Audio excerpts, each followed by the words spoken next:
नमस्कार, आप सभी का स्वागत है मेरे YouTube चैनल लर्न मैफी में। आज की इस वीडियो में हम लोग पढ़ने वाले हैं क्लास 9th के एनसीईआरटी मैथ्स के एक्सरसाइज 1.3 के पहले क्वेश्चन को। पहले क्वेश्चन में कहा है कि इस फ्रैक्शन को डेसिमल में कन्वर्ट करना है, यानी दशमलव में बदलना है, और ये बताना है कि इसका जो डेसिमल एक्सपेंशन होगा, दशमलव प्रसार, वह कैसा होगा। क्योंकि हम लोगों ने पिछली वीडियो में पढ़ा था कि जो डेसिमल एक्सपेंशन होता है वो दो प्रकार का होता है। पहला तो होता है टर्मिनेटिंग और दूसरा होता है नॉन टर्मिनेटिंग। और नॉन टर्मिनेटिंग में भी दो पार्ट होता है, एक होता है रेकरिंग और एक होता है नॉन रेकरिंग। तो फिलहाल ये आप जाके मेरे वीडियो में सर्च कर सकते हो, मेरे चैनल पर सर्च कर सकते हो। फिलहाल आज हम लोग बस इसको सॉल्व करने वाले हैं। तो आइए हल करते हैं पहले क्वेश्चन को। पहला क्वेश्चन कह रहा है कि ये जो फ्रैक्शन है उसको अब डेसिमल फॉर्म में बदलो और पता करो कि वो डेसिमल फॉर्म है, डेसिमल एक्सपेंशन है, वो टर्मिनेटिंग है या फिर नॉन टर्मिनेटिंग है, या फिर नॉन टर्मिनेटिंग रेकरिंग है, नॉन टर्मिनेटिंग नॉन रेकरिंग है। तो सबसे पहले मैं बता दूं कि जिस फ्रैक्शन के डिनोमिनेटर में 2, 5 और 10 होता है, जिस भी फ्रैक्शन में इसमें 2, 5 और 10 होता है, वो होता है टर्मिनेटिंग।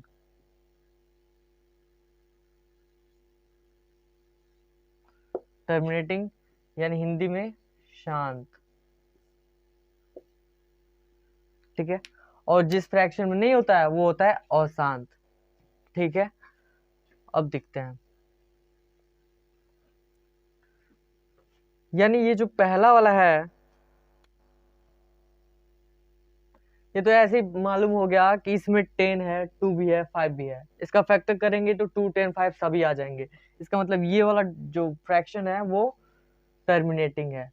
लेकिन इसको डेसिमल फॉर्म में भी बदलना है, तो आइए बदल देते हैं। 36 को डिवाइड कर दें 100 से, तो 36 तो जाएगा नहीं, तो इसमें एक जीरो बढ़ाना पड़ेगा, और जीरो लगाएंगे तो यहाँ पे पॉइंट लगेगा, और ये हो जाएगा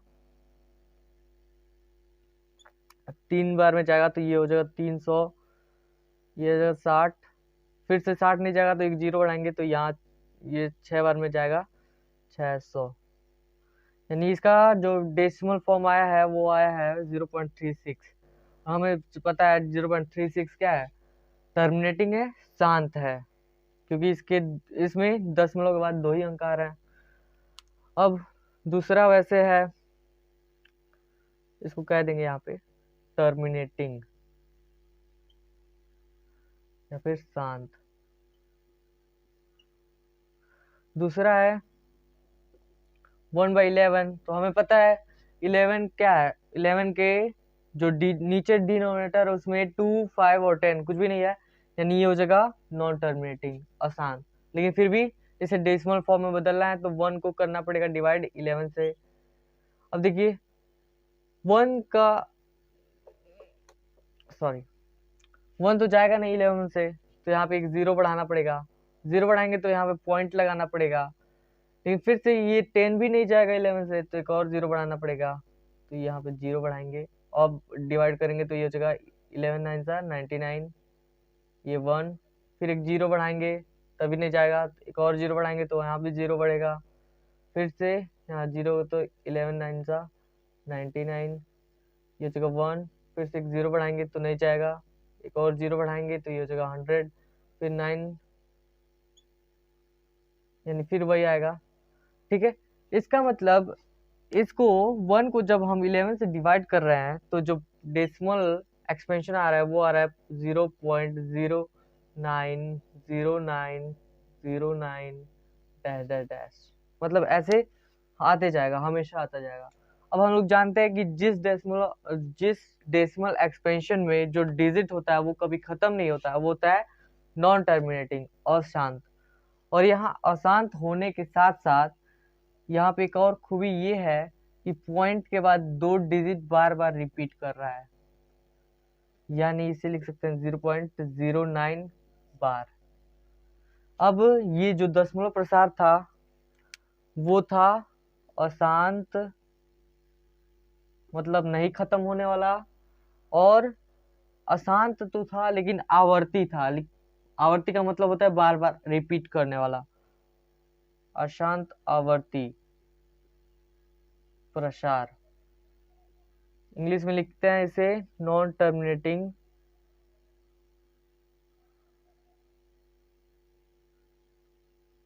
रेकरिंग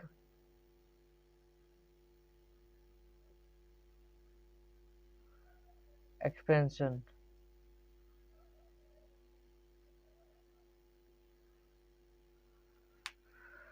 अब चलते हैं तीसरे क्वेश्चन की तरफ। ये है 4 1/8, इसे भी हल करते हैं।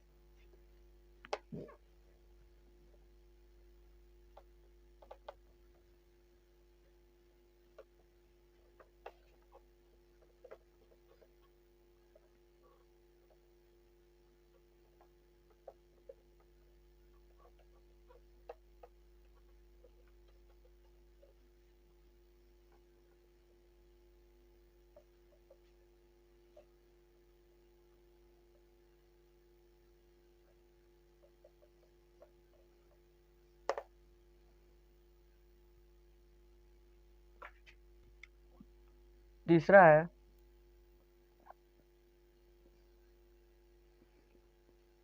4 1/8। तो 4 1/8 को इम्प्रॉपर फ्रैक्शन में पहले बदल देंगे तो ये हो जाएगा 8 4 32 प्लस 1 33/8। अब देखिए इसे डायरेक्ट आप पता कर सकते हैं कैसे देखेंगे, डिनोमिनेटर में 2 है, 10 है या फिर 5 है। तो आप देख रहे हैं कि 8 का फैक्टर 2 होता है, यानी डिनोमिनेटर में 2 है, तो ये हो जाएगा टर्मिनेटिंग शांत। लेकिन इसे डेसिमल फॉर्म में चेंज करके हमें पता करना है, तो ऐसे भी पता कर लेते हैं। क्या करेंगे, 33 को डिवाइड करेंगे 8 से, ये हो जाएगा 33 और ये 8 से डिवाइड कर दिए तो 8 4 सा होता है 32, ये आ गया 1, 1 जाएगा नहीं 8 से तो 0 बढ़ाएंगे, और यहाँ 0 बढ़ाएंगे तो यहाँ पॉइंट लगेगा, फिर हो जाएगा 8 1 जा 8, यहाँ पे आएगा 2, अब 2 भी नहीं जाएगा 8 से तो 0 बढ़ाएंगे, और यहाँ भी हो जाएगा 8 2 जा 16, ये हो जाएगा 4, फिर यहाँ पे 0 बढ़ाएंगे, अब डिवाइड करेंगे तो ये हो जाएगा 5 टाइम्स में 40 कट गया, यानी इसका डेसिमल एक्सपेंशन आ गया 4.125, जो क्या है टर्मिनेटिंग है, शांत है।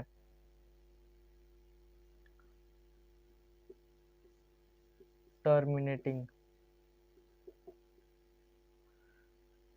ठीक है। अब चलते हैं अगले क्वेश्चन की तरफ, 3/13। चलिए अब निकालते हैं चौथे क्वेश्चन को। क्या करना है, 3 को डिवाइड करना है 13 से। चलिए यहाँ पे 13 से जाएगा नहीं तो यहाँ पे 0 लगाएंगे, तो यहाँ पे पॉइंट लगाना पड़ेगा। अब ये हो जाएगा 13 2 26, ये हो जाएगा 4, 4 में 0 लगाएंगे तो ये हो जाएगा 13 3 39, 1, फिर से 1 0 हो जाएगा, तो 1 0 10 भी 13 से नहीं जाता है तो एक और 0 बढ़ाना पड़ेगा, एक और 0 बढ़ाएंगे तो यहाँ भी 0 बढ़ाना पड़ेगा। अब होता है 13 7 91, तो ये हो जाएगा 9, अब 9 0 हो जाएगा 90, तो और 13 6 हो जाएगा 78, ये हो जाएगा 12, ये हो जाएगा 0 120, फिर से ये हो जाएगा 9 117 107, ये हो जाएगा 3, फिर से एक 0 उतारेंगे तो ये हो जाएगा 30, फिर से ये हो जाएगा 13 2 26, ये हो जाएगा 4, फिर से एक 0 बढ़ाएंगे तो ये हो जाएगा 13 3 39, ये हो जाएगा 1, फिर से एक 0 बढ़ाएंगे तो नहीं जाएगा, एक और 0 बढ़ाने के लिए यहाँ पे 0 बढ़ाना पड़ेगा, फिर से ये हो जाएगा 13 7 91, फिर 90 आ गया, फिर ये हो जाएगा 13 6 78, फिर 12, फिर 0, ऐसे बढ़ते जाएगा।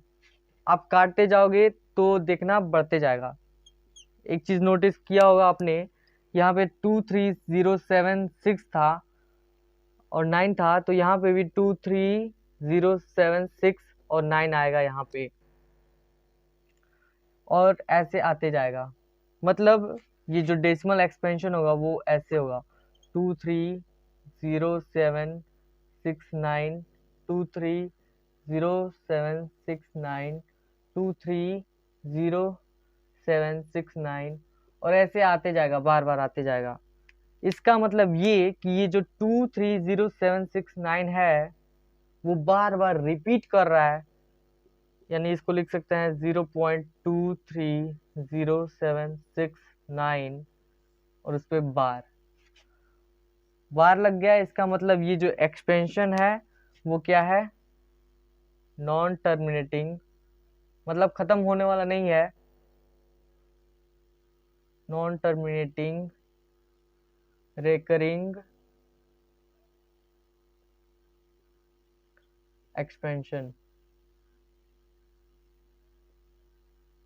यानी अशांत आवर्ती